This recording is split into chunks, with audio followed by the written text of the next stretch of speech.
अस्सलाम वालेकुम ਵੇਖਣ ਵਾਲਿਆਂ ਨੂੰ ਅੱਜ ਦੇ ਵੇੜੇ ਜੇ ਨੂੰ ਆਖਦੇ ਹਾਂ।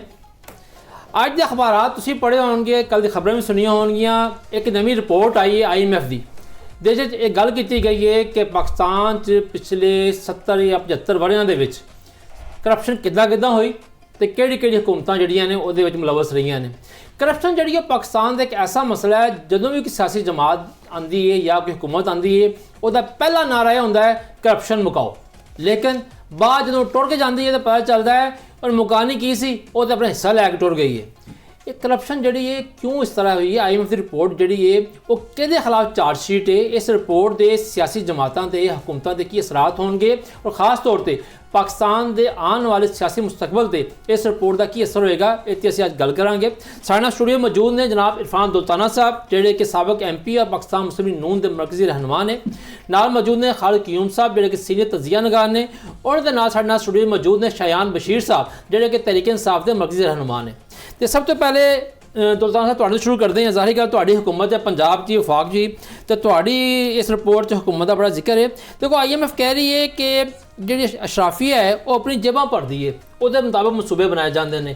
ਤੇ ਨੂਨ ਲੀਗ ਦੇ ਉੱਤੇ ਹਮੇਸ਼ਾ ਤੋਂ ਇਲਜ਼ਾਮ ਰਿਹਾ ਹੈ ਕਿ ਜਦੋਂ ਵੀ ਪਿਛਲੇ 15-20 ਵਰ੍ਹਿਆਂ ਤੋਂ ਕਿ ਜਦੋਂ ਵੀ ਆਉਂਦੀ ਹੈ ਤੇ ਇਹ ਸੀਮਟ ਸਰੀਆ ਤੇ ਜਿਹੜੀਆਂ ਬਾਕੀ ਚੀਜ਼ਾਂ ਐਸੇ ਮਨਸੂਬੇ ਖੜੇ ਕਰਦੀ ਹੈ ਜਿਹੜੇ ਹੁਜਮ 'ਚ ਵੱਡੇ ਹੁੰਦੇ ਨੇ, ਲੇਕਿਨ ਉੱਤੇ ਜਿਹੜਾ ਹੈ ਕਮਿਸ਼ਨ ਦਾ ਇਲਜ਼ਾਮ ਲੱਗਦਾ ਹੈ, ਕਿਕਬੈਕਸ ਦਾ ਇਲਜ਼ਾਮ ਲੱਗਦਾ ਹੈ। ਤੁਸੀਂ ਦੱਸੋ IMF ਦੀ ਰਿਪੋਰਟ ਨੂੰ ਕਿਸ ਨਜ਼ਰ ਨਾਲ ਵੇਖਦੇ ਹੋ?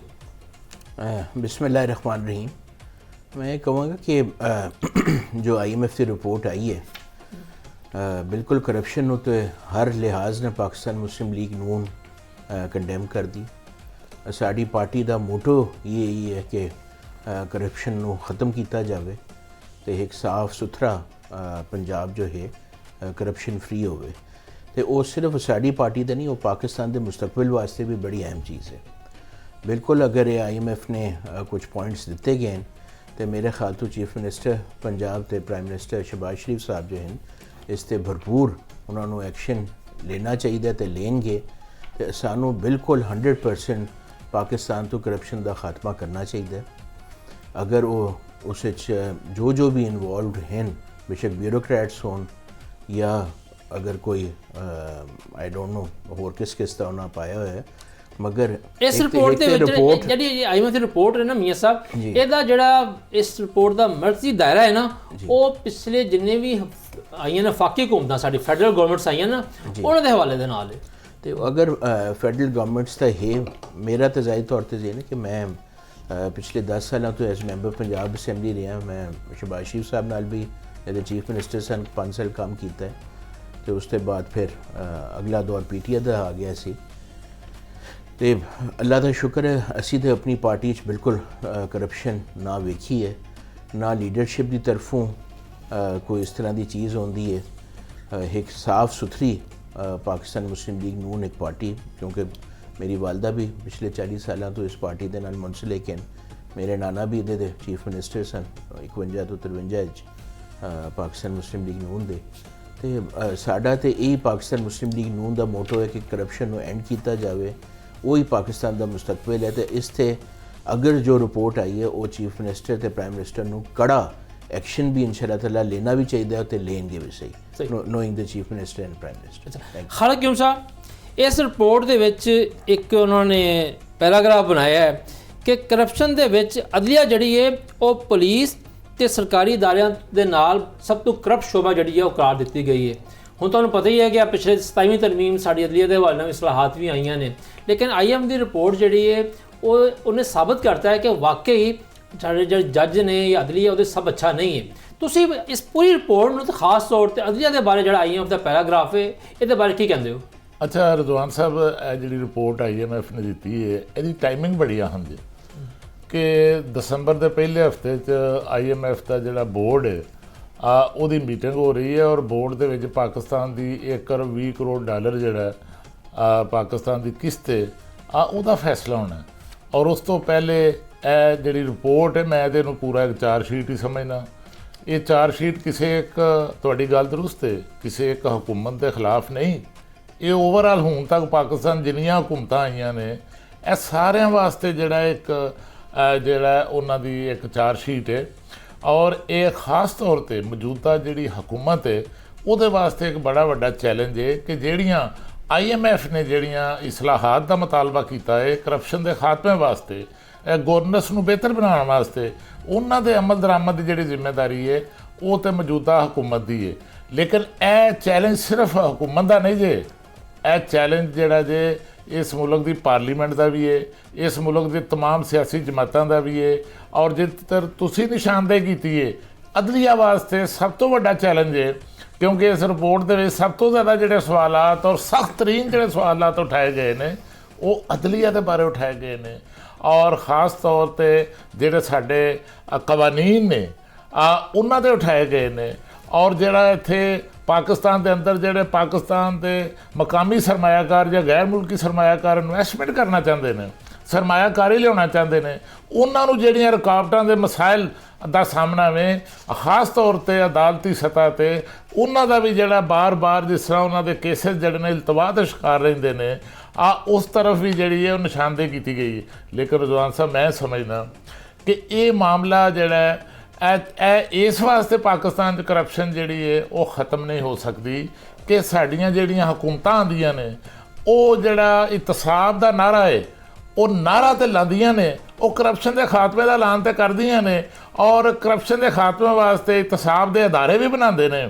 ਲੇਕਿਨ ਬਦਕਿਸਮਤੀ ਨਾਲ ਜਦੋਂ ਵੀ ਇਤਸਾਬ ਦਾ ਨਾਅਰਾ ਪੋਲੀਟੀਕਲ ਏਜੰਡੇ ਦੇ ਤੌਰ ਤੇ ਇਸਤੇਮਾਲ ਹੋਇਆ, ਖਾਸ ਤੌਰ ਤੇ ਤੁਸੀਂ ਦੇਖਿਆ ਕਿ ਕਿਸ ਤਰ੍ਹਾਂ ਜਿਹੜਾ ਪਰਵੇਜ਼ ਮੁਸ਼ੱਰਫ ਦੇ ਦੌਰ ਦੇ ਵਿੱਚ ਨੈਬ ਦਾ ਅਦਾਰਾ ਜਿਹੜਾ ਉਹ ਬਣਾਇਆ ਗਿਆ ਤੇ ਉਸ ਅਦਾਰੇ ਨੂੰ ਜਿਹੜਾ ਉਹ ਇਸਤੇਮਾਲ ਕੀਤਾ ਗਿਆ ਆਪਣੇ ਪੋਲੀਟੀਕਲ ਏਜੰਡੇ ਵਾਸਤੇ। ਸਹੀ ਕਹਿ ਰਹੇ ਤੁਸੀਂ ਕਿ ਪੋਲੀਟੀਕਲ ਏਜੰਡਾ ਹੁੰਦਾ ਹੈ। ਅੱਛਾ ਸ਼ਾਹਿਆਨ ਸਾਹਿਬ, ਤੁਹਾਡੀ ਜਿਹੜੀ ਜਮਾਤ ਹੈ ਔਰ ਤੁਹਾਡੇ ਜਿਹੜੇ ਬਾਨੀ ਨੇ ਉਹਨਾਂ ਦਾ ਸਭ ਤੋਂ ਵੱਡਾ ਨਾਅਰਾ ਜਿਹੜਾ ਸੀਗਾ ਕਰਪਸ਼ਨ ਮੁਕਾਓ ਸੀ। ਉਹਨਾਂ ਨੇ ਪੀਪਲਸ ਪਾਰਟੀ ਤੇ ਨੂਨ ਲੀਗ ਦੇ ਖਿਲਾਫ ਜਿਹੜੀ ਸਿਆਸੀ ਜੰਗ ਦਾ ਆਗਾਜ਼ ਕੀਤਾ, ਉਹਦੀ ਬੁਨਿਆਦ ਕਹਿ ਲਓ ਉਹ ਹੈ ਹੀ ਇਹ ਸੀ ਕਿ ਦੋਨੋਂ ਜਮਾਤਾਂ ਜਿਹੜੀਆਂ ਨੇ ਬਹੁਤ ਜ਼ਿਆਦਾ ਕਰਪਟ ਨੇ, ਅਸੀਂ ਕਰਪਸ਼ਨ ਨੂੰ ਖਤਮ ਕਰਾਂਗੇ।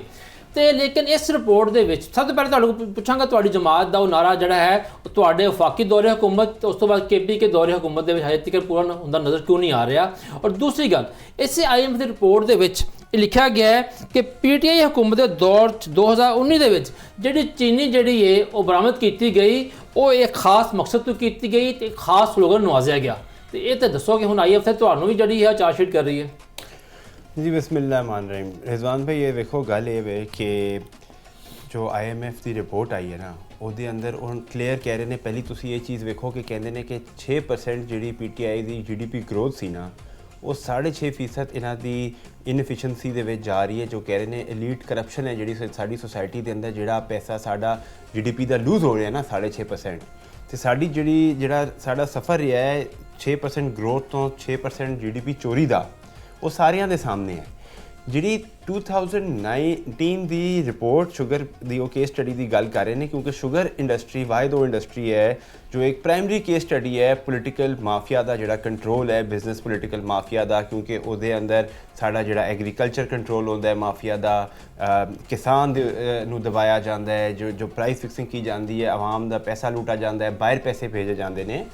2019 ਦੀ ਜਿਹੜੀ ਰਿਪੋਰਟ ਹੈ ਉਹਦੇ ਅੰਦਰ ਇੱਕ ਪੋਜ਼ਿਟਿਵ ਕੇਸ ਸਟੱਡੀ ਬਣਾ ਕੇ ਸਾਹਮਣੇ ਲਾਈ ਗਈ ਹੈ PTI ਦੀ, ਕਿਉਂਕਿ ਉਸ ਵਾਹਿਦ ਵਕਤ ਹੈ ਜਦ ਜਿਸ ਸ਼ੂਗਰ ਮਿਲਰਸ ਦੇ ਉੱਤੇ ਹੱਥ ਪਾਇਆ ਗਿਆ।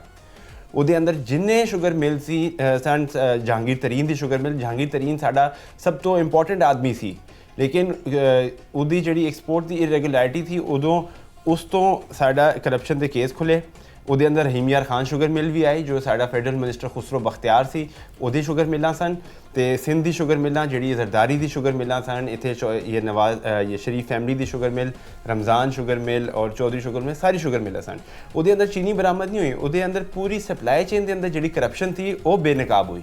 ਉਹਦੇ ਅੰਦਰ ਤੁਹਾਡੀ ਜਿਹੜੀ 20% ਤੋਂ 25% ਆਫ ਬੁੱਕਸ ਪ੍ਰੋਡਕਸ਼ਨ ਹੁੰਦੀ ਸੀ ਉਹ ਫੜੀ ਗਈ ਉਹਨਾਂ ਦੀ, ਕਿ ਉਹ ਡਿਕਲੇਅਰ ਨਹੀਂ ਹੁੰਦੀ ਸੀ, ਉਹਦੇ ਉੱਤੇ ਟੈਕਸ ਨਹੀਂ ਪੇ ਹੁੰਦਾ ਸੀ। ਉਹਦੇ ਬਾਅਦ ਜਾਣ ਪੂਛ ਕੇ ਇਨਵੈਂਟਰੀ ਕਮ ਸ਼ੋ ਕਰਾ ਕੇ ਮਾਰਕੀਟ ਦੇ ਅੰਦਰ ਸ਼ਾਰਟੇਜ ਕ੍ਰੀਏਟ ਕੀਤੀ ਜਾਂਦੀ ਸੀ, ਪ੍ਰਾਈਸ ਉੱਤੇ ਕੀ ਜਾਂਦੀ ਸੀ।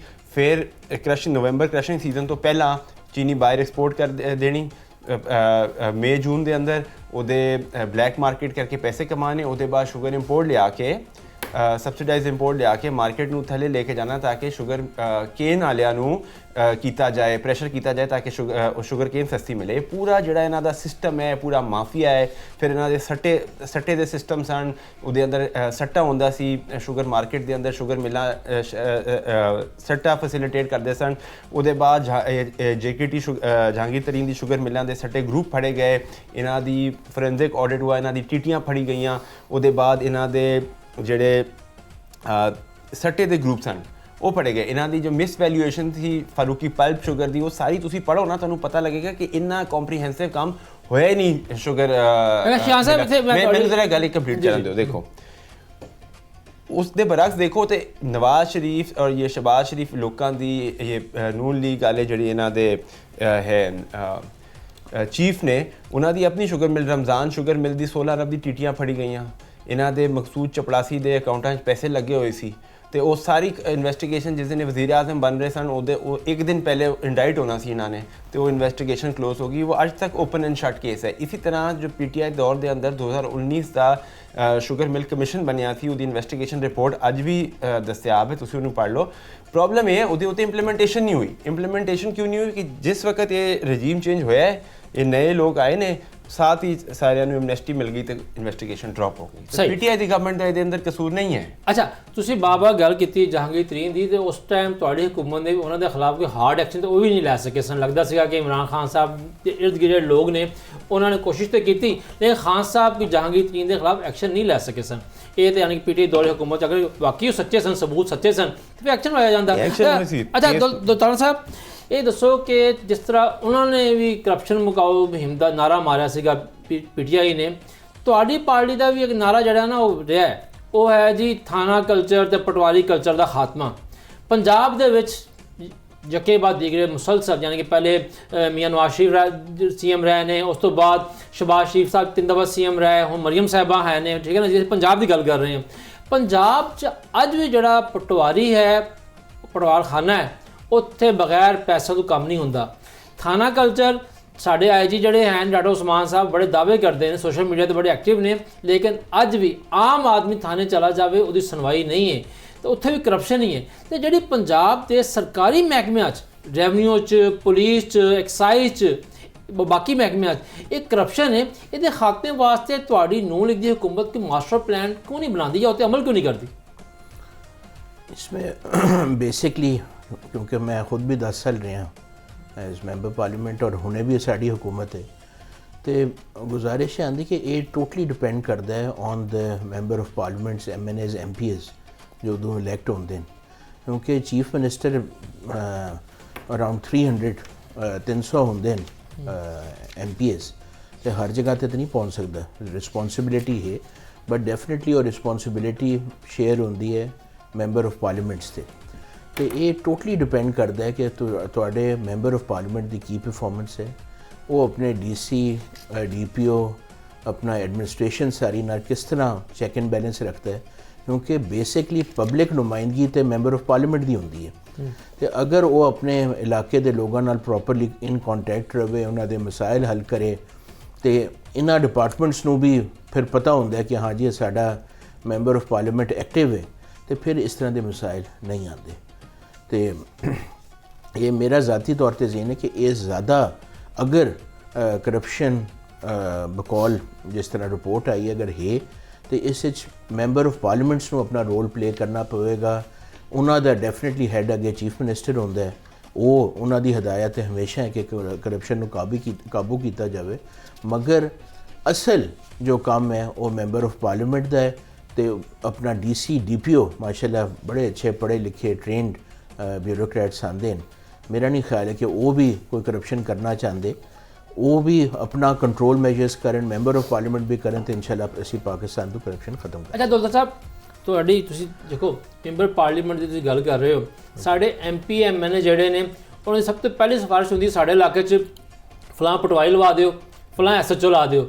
ਗੋ ਕਿ CM ਸਾਹਿਬ ਦਾ ਦਾਵਾ ਹੈ ਕਿ ਮੈਂ ਸਿਫਾਰਿਸ਼ ਨਹੀਂ ਮੰਨਦੀ, ਲੇਕਿਨ ਫਿਰ ਵੀ ਅਸੀਂ ਵੀ ਜ਼ਾਹਿਰ ਗੱਲ ਅਸੀਂ ਮਾਸ਼ਰੇ 'ਚ ਰਹਿੰਦੇ ਹਾਂ, ਵੇਖਦੇ ਹਾਂ, ਸਾਫੀ ਹਾਂ ਕਿ ਸਿਫਾਰਿਸ਼ਾਂ ਮੰਨੀਆਂ ਵੀ ਜਾ ਰਹੀਆਂ ਨੇ, ਪਟਵਾਰੀ ਵੀ ਲੱਗਦੇ ਨੇ, ਥਾਣੇਦਾਰ ਵੀ ਲੱਗਦੇ ਨੇ, SP ਵੀ ਲੱਗਦੇ ਨੇ ਔਰ DPO ਵੀ ਲੱਗਦੇ ਨੇ। ਜਦ ਤੱਕ ਕਿ ਤੁਸੀਂ ਥਾਣਾ ਕਲਚਰ ਤੇ ਪਟਵਾਰੀ ਕਲਚਰ ਨੂੰ ਠੀਕ ਨਹੀਂ ਕਰੋਗੇ ਆਮ ਆਦਮੀ ਨੂੰ ਰਿਲੀਫ ਕਿੱਥੋਂ ਮਿਲੇਗਾ। ਇੱਕ ਤਾਜ਼ਾ ਮਿਸਾਲ ਹੈ ਕਿ ਤੁਹਾਡਾ ਮਹਿਕਮਾ ਖੁਰਾਕ ਹੁਣ ਤੁਸੀਂ ਖਤਮ ਕਰਨ ਲੱਗੇ ਹੋ ਆਹਿਸਤਾ ਆਹਿਸਤਾ ਨੂਨ ਲੀਗ ਵਾਲੇ। ਮਹਿਕਮਾ ਖੁਰਾਕ ਦੇ ਵਿੱਚ ਕਿਸਾਨਾਂ ਕੋਲੋਂ ਜੋ ਕਰਪਸ਼ਨ ਹੁੰਦੀ ਸੀ ਕਿ ਕਿਸਾਨ ਕਣਕ ਲੈ ਕੇ ਜਾਂਦਾ ਹੈ, ਫਿਰ ਵੀ 1.5-2 ਕਿਲੋ ਉਹਨੂੰ ਦੇਣੀ ਪੈਂਦੀ ਹੈ ਪੱਥਾ ਜਿਹੜਾ ਹੈ, ਜਦੋਂ ਅੱਗੇ ਫਰੋਮੀ ਵਾਲਾ ਲੈਂਦਾ ਹੈ ਉਹਨੂੰ ਵੀ ਦੇਣਾ ਪੈਂਦਾ ਹੈ। ਤੇ ਤੁਹਾਡੀ ਹਕੂਮਤ ਦੇ ਵਿੱਚ ਕਿਤੇ ਨਾ ਕਿਤੇ ਤਾਂ ਆਵਾਮ ਦਾ ਜਿਹੜਾ ਹੈ ਨਾ ਅਦਮ ਇਤਮਾਨ ਹੈ ਨਾ, ਉਹ ਰਾਜ਼ੀ ਨਹੀਂ ਹੈਗੇ। ਡੈਫੀਨਿਟਲੀ ਜੀ, ਇਹ ਤਾਂ ਇਲੈਕਸ਼ਨ ਸਭ ਤੋਂ ਵੱਡਾ ਸੋਰਸ ਹੁੰਦਾ ਅਭੀ ਵੀ 2 ਦਿਨਾਂ ਬਾਅਦ ਇਲੈਕਸ਼ਨ ਹੋ ਰਹੇ ਨੇ, ਉਹ ਵੀ ਪਤਾ ਚੱਲ ਜਾਵੇਗਾ। ਤੇ ਬਿਲਕੁਲ ਅਗਰ ਕਿਸੇ ਲਿਹਾਜ਼ ਨਾਲ ਕਮੀ ਹੋਏਗੀ, ਜਿਨ ਹਲਕਾ 'ਚ ਕਮੀ ਹੋਏਗੀ ਉਹਦੇ ਰਿਸਪੌਂਸ ਫਿਰ ਫਰਕ ਆਉਂਦਾ। ਔਰ ਇਹੀ ਤੇ ਇੱਕ ਹੁਸਨ ਹੈ।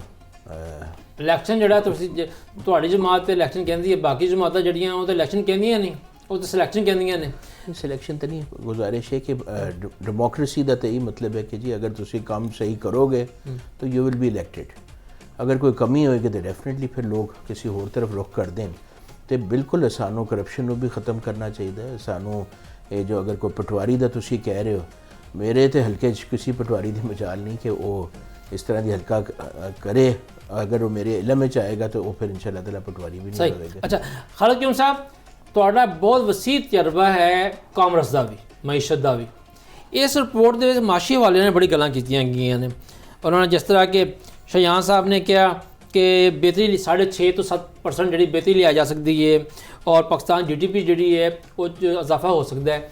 ਲੇਕਿਨ ਮਜਮੂਈ ਤੌਰ ਤੇ ਇਸ ਰਿਪੋਰਟ ਦੀ ਬੁਨਿਆਦ ਤੁਸੀਂ ਕੀ ਸਮਝ ਰਹੇ ਹੋ? IMF ਨੇ ਕੀ ਵੇਖਿਆ ਕਿ ਜਿਹੜਾ ਕਿ ਉਹਨਾਂ ਐਡੀ ਵੱਡੀ ਰਿਪੋਰਟ ਬਣਾਤੀ, ਪੂਰੀ ਚਾਰਟ ਸ਼ੀਟ ਜੋ ਤੁਸੀਂ ਕਹਿ ਰਹੇ ਹੋ ਚਾਰਟ ਸ਼ੀਟ ਹੈ ਪੂਰੀ। ਔਰ ਦੂਸਰਾ, ਕਿਆ ਤੁਸੀਂ ਸਮਝਦੇ ਹੋ ਜੋ ਸਾਡਾ ਇੰਤਜ਼ਾਮੀ ਤੇ ਸਿਆਸੀ ਢਾਂਚਾ ਹੈ, ਇਹ ਰਿਪੋਰਟ ਜਿਹੜੀ ਹੈ ਕਿ ਬਿਹਤਰੀ ਲਿਆ ਸਕਦੀ ਹੈ ਜਾਂ ਉਹੀ ਮਿੱਟੀ ਪਾ ਕੇ ਫਾਈਲਾਂ ਬੰਦ ਕੇ ਬਾਅਦ ਰੱਖ ਦਿਓ ਸਾਈਡ ਤੇ?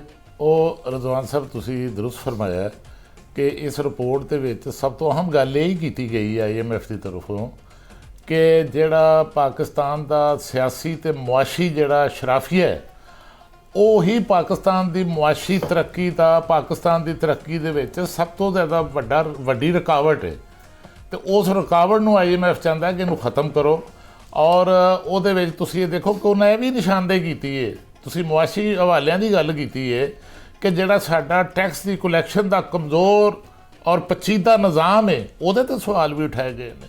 ਟੈਕਸ ਦੇ ਨਿਜ਼ਾਮ ਦੇ ਜਿਹੜੀ ਕਰਪਸ਼ਨ ਹੈ, ਤੁਹਾਨੂੰ ਪਤਾ ਹੈ ਕਿ ਇੱਕ ਸਾਲ ਦੇ 2200 ਅਰਬ ਰੁਪਇਆ ਜਿਹੜਾ ਹੈ ਉਹ ਜਿਹੜਾ ਟੈਕਸ ਰੈਵਨਿਊ ਦੀ ਕਲੈਕਸ਼ਨ ਹੈ ਉਹਦੇ ਵਿੱਚੋਂ ਚੋਰੀ ਹੋ ਜਾਂਦਾ ਹੈ। ਅੱਛਾ ਦੇਖੋ ਕਿ ਇਹ ਜਿਸ ਤਰ੍ਹਾਂ ਟੈਕਸ ਰੈਵਨਿਊ ਦੇ ਵਿੱਚ ਕਰਪਸ਼ਨ ਹੋ ਰਹੀ ਹੈ ਕਲੈਕਸ਼ਨ ਦੇ ਵਿੱਚ, ਔਰ ਉਹਦਾ ਨੁਕਸਾਨ ਕੀ ਹੋ ਰਿਹਾ ਹੈ ਕਿ ਸਾਡੇ ਜਿਹੜੇ ਟੈਕਸ ਦੇ ਅਦਾਫ ਨੇ, ਟੈਕਸ ਦੇ ਜਿਹੜੇ ਟਾਰਗੇਟ ਨੇ ਉਹ ਪੂਰੇ ਨਹੀਂ ਹੋ ਰਹੇ। ਔਰ ਰਜ਼ਵਾਨ ਸਾਹਿਬ ਪਿਛਲੇ 4 ਮਹੀਨੇ ਜਿਹੜੀ ਪਹਿਲੇ 4 ਮਹੀਨੇ ਜੇ ਮਾਲੀ ਸਾਲ ਦੇ ਉਹਦੇ ਵਿੱਚ ਹੁਣ ਤੱਕ ਜੁਲਾਈ ਤੋਂ ਲੈ ਕੇ ਅਕਤੂਬਰ ਤੱਕ 270 ਅਰਬ ਰੁਪਏ ਦਾ ਟੈਕਸ ਰੈਵਨਿਊ ਦੇ ਵਿੱਚ ਕਲੈਕਸ਼ਨ ਦੇ ਵਿੱਚ ਸ਼ਾਰਟਫਾਲ ਆ ਗਿਆ ਤੇ।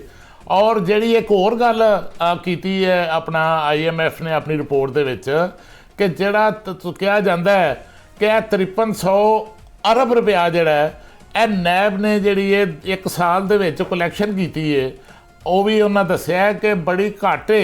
ਇਹ ਜਿੰਨੀ ਵੱਡੀ ਕਰਪਸ਼ਨ ਹੋ ਰਹੀ ਹੈ ਉਹਦੇ ਮੁਕਾਬਲੇ 'ਚ ਇਹਦੀ ਕੋਈ ਜ਼ਿਆਦਾ ਅਸਲੀਅਤ ਨਹੀਂ। ਨਾਲ ਇਹ ਵੀ ਕਿਹਾ ਗਿਆ ਕਿ ਅਗਰ ਕਰਪਸ਼ਨ ਦਾ ਸਿਲਸਿਲਾ ਬੰਦ ਹੁੰਦਾ, ਕਰਪਸ਼ਨ ਨਾ ਹੁੰਦੀ, ਤੇ ਜਿਹੜੀ ਸਾਡੀ GDP ਹੈ ਉਹਦੀ ਇਜ਼ਾਫਾ ਜਿਹੜਾ ਹੈ ਉਹ 5 ਤੋਂ 6.5% ਤੱਕ, ਜਿਸ ਤਰ੍ਹਾਂ ਸ਼ਾਨ ਸਾਹਿਬ ਨੇ ਗੱਲ ਕੀਤੀ, ਉਹ ਵੀ ਹੋ ਸਕਦਾ ਸੀ। ਔਰ ਸਭ ਤੋਂ ਵੱਡੀ ਜਿਹੜੀ ਪ੍ਰੋਬਲਮ ਜੇ ਇੱਕ ਨਿਸ਼ਾਨਦੇਹੀ IMF ਨੇ ਹੋਰ ਕੀਤੀ ਹੈ ਜਿਹਦੇ ਤੇ ਜ਼ਾਹਿਰ ਖਿਆਲ ਨਹੀਂ ਹੋਇਆ ਕਿ ਜਿਹੜਾ ਪਾਰਲੀਮਾਨੀ ਜਿਹੜਾ ਸਿਸਟਮ ਹੈ, ਨਿਜ਼ਾਮ ਹੈ, ਉਹਦਾ ਕੰਟਰੋਲ ਵੀ ਹੋਣਾ ਚਾਹੀਦਾ ਹੈ। ਔਰ ਤੁਸੀਂ ਜਾਣਦੇ ਹੋ ਕਿ ਪਾਰਲੀਮਾਨੀ ਸਿਆਸਤ ਦੇ ਵਿੱਚ, ਪਾਰਲੀਮੈਂਟ ਦੇ ਵਿੱਚ ਸਭ ਤੋਂ ਜਿਹੜਾ ਮੁਅੱਸਰ ਇਤਸਾਬ ਦਾ ਨਿਜ਼ਾਮ ਹੈ ਉਹ ਪਬਲਿਕ ਅਕਾਊਂਟਸ ਕਮੇਟੀਆਂ। ਬਿਲਕੁਲ ਸਹੀ ਕਹਿ ਰਹੇ ਹੋ। ਅੱਛਾ ਸ਼ਾਹਜਾਨ ਸਾਹਿਬ, ਦੇਖੋ KPK ਤੁਹਾਡੀ ਹੁਕੂਮਤ ਜਿਹੜੀ ਮੁਸਲਸਲ ਚੱਲੀ ਆ ਰਹੀ ਹੈ, ਠੀਕ ਹੈ ਨਾ ਜੀ, ਮੁਖਤਸਰ ਜਿਹਾ ਦੱਸਿਓ ਕਿ ਉੱਥੇ ਜਿਹੜਾ ਤੁਹਾਡਾ ਜਿਹੜਾ ਹੈ ਇਤਸਾਬ ਦਾ ਨਿਜ਼ਾਮ ਕੀ ਹੈ? ਹਾਲਾਂਕਿ KPK ਹੁਕੂਮਤ ਦੇ ਵਿੱਚ ਬਿਲੀਅਨ ਟਰੀ, ਉਸ ਤੋਂ ਬਾਅਦ ਮੈਟਰੋ ਬੱਸ ਸਕੈਂਡਲ ਸਾਹਮਣੇ ਆਏ ਨੇ। ਸਰ ਉਹ ਸਾਰੇ ਸਕੈਂਡਲ ਬਿਲਕੁਲ ਹਾਈਲਾਈਟ ਹੁੰਦੇ ਨੇ, ਲੇਕਿਨ ਸਾਡੇ ਤੁਸੀਂ ਅਗਰ ਵੇਖੋ ਨਾ ਕਿ ਉੱਥੇ ਅਸੀਂ ਇੱਕ ਐਂਟੀ ਕਰਪਸ਼ਨ ਐਸਟੈਬਲਿਸ਼ਮੈਂਟ ਦਾ ਇਦਾਰਾ ਬਣਾਇਆ ਹੈ KP ਗਵਰਨਮੈਂਟ। ਉਹ ਸਾਡੇ ਇੱਥੇ ਨੈਬ ਦੇ ਡਾਇਰੈਕਟਰ ਸਨ ਬ੍ਰਿਗੇਡੀਅਰ ਮੁਸੱਦਿਕ, ਉਹ ਚਲਾ ਰਹੇ ਨੇ ACE ਦਾ ਇਦਾਰਾ। ਉੱਥੇ ਤੈਮੂਰ ਝਾਗਰਾ ਤੇ ਵੀ ਅਸੀਂ ਇਨਵੈਸਟੀਗੇਸ਼ਨ ਖੋਲੀ ਸੀ। ਤੈਮੂਰ ਝਗੜਾ ਸਾਡਾ ਬੜਾ ਸੀਨੀਅਰ ਮਿਨਿਸਟਰ ਸੀ ਲਾਸਟ ਗਵਰਨਮੈਂਟ ਵਿੱਚ, ਹੁਣ KP ਦੇ ਅੰਦਰ ਸਾਡਾ ਮੇਨ ਲੀਡਰ ਹੈ। ਉਹਦੇ ਉੱਤੇ ਵੀ ਇਨਵੈਸਟੀਗੇਸ਼ਨ ਖੁੱਲੀ, ਉਹਨੇ ਜਵਾਬ ਦਿੱਤਾ, ਉਹਦੇ ਉੱਤੇ ਕਾਰਵਾਈ ਚਲਾਈ ਕੰਪਲੇਂਟ ਦੀ ਬੇਸਿਸ ਦੇ ਉੱਤੇ। ਤੇ ਬਾਕੀ ਜਿਹੜੇ ਸਾਡੇ ਇਦਾਰੇ ਨੇ, ਹੁਣ ਤੇ ਇਹਨਾਂ ਦੀ ਹਕੂਮਤ ਹੈ ਨਾ, ਫਾਰਮ 45 ਦੀ ਜਿਹੜੀ ਹਕੂਮਤ ਹੈ, ਇਹਨਾਂ ਐਸਟੈਬਲਿਸ਼ਮੈਂਟ ਵੀ ਇਹਨਾਂ ਦੇ ਨਾਲ ਹੈ, ਸਾਰੇ ਵੰਡ ਭੇਜਦੇ ਨੇ, ਨੈਬ ਵੀ ਇਹਨਾਂ ਦੇ ਕੋਲ ਹੈ, FI ਇਹਨਾਂ ਦੇ ਕੋਲ ਹੈ, ਤੇ ਕਰਨ ਇਨਵੈਸਟੀਗੇਸ਼ਨ। ਇਹਨਾਂ ਨੂੰ ਕੋਈ ਰੋਕ ਰਿਹਾ ਇਨਵੈਸਟੀਗੇਸ਼ਨ ਕਰਨ ਤੋਂ? ਬਿਲਕੁਲ ਸਹੀ ਕਹਿ ਰਹੇ ਹੋ ਤੁਸੀਂ, ਇਹਨਾਂ ਨੂੰ ਕੋਈ ਨਹੀਂ ਰੋਕ ਰਿਹਾ ਸ਼ਾਹਨ ਸਾਹਿਬ, ਇਹਨਾਂ ਨੂੰ ਕੋਈ ਨਹੀਂ ਰੋਕ ਰਿਹਾ। ਇੱਥੇ ਲਾਂਗੇ ਇੱਕ ਛੋਟੀ ਜਿਹੀ ਬ੍ਰੇਕ, ਤੇ ਬ੍ਰੇਕ ਤੋਂ ਬਾਅਦ ਜਦੋਂ ਵਾਪਸ ਆਵਾਂਗੇ ਇਸੇ ਪੇ ਮਹਿਮਾਨਾਂ ਨਾਲ ਗੱਲ ਕਰਾਂਗੇ। ਹਜੇ 27ਵੀਂ ਤਰਮੀਮ ਦੇ ਪੰਨਿਆਂ ਦੇ ਉੱਤੇ ਜਿਹੜੇ ਸਾਈਨ ਹੋਣੇ, ਉਹਨਾਂ ਦੀ ਸਾਈ ਜਿਹੜੀ ਖੁਸ਼ਕ ਨਹੀਂ ਹੋਈ, ਤੇ 28ਵੀਂ ਤਰਮੀਮ ਦੀ ਗੱਲਾਂ ਬੜੇ ਜ਼ੋਰੋ ਸ਼ੋਰ ਨਾਲ ਸ਼ੁਰੂ ਹੋ ਗਈਆਂ ਨੇ। ਔਰ ਇਸ 28ਵੀਂ ਤਰਮੀਮ 'ਚ ਕੀ ਕੁਛ ਆ ਰਿਹਾ ਹੈ, ਨਵੇਂ ਸੂਬਿਆਂ ਦੀ ਗੱਲ ਹੋ ਰਹੀ ਹੈ, ਉਹੀ ਜਿਹੜਾ ਪਿਛਲੀ ਦਫਾ ਪੰਗਾ ਰਹਿ ਗਿਆ ਸੀਗਾ ਫਿਰ ਪੈਣ ਲੱਗਿਆ NFC ਵਾਰਡ। ਇਸ ਸਾਰੇ ਦੀ ਗੱਲ ਕਰਾਂਗੇ ਛੋਟੀ ਬ੍ਰੇਕ ਤੋਂ ਬਾਅਦ।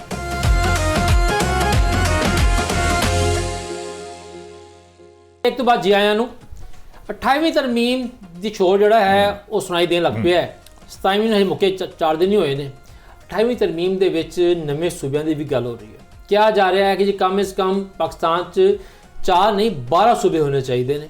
ਇਹਦੇ ਨਾਲ NFC ਅਵਾਰਡ ਦਾ ਮਾਮਲਾ ਦੁਬਾਰਾ ਸ਼ੁਰੂ ਹੋ ਰਿਹਾ ਹੈ ਔਰ ਦਸੰਬਰ ਦੇ ਪਹਿਲੇ ਹਫਤੇ ਦੇ ਵਿੱਚ ਵਜ਼ੀਰ ਆਜ਼ਮ ਨੇ NFC ਅਵਾਰਡ ਦੇ ਉੱਤੇ ਇੱਕ ਜਿਹੜਾ ਇਜਲਾਸ ਹੈ ਉਹ ਵੀ ਤਲਬ ਕਰ ਲਿਆ ਹੈ।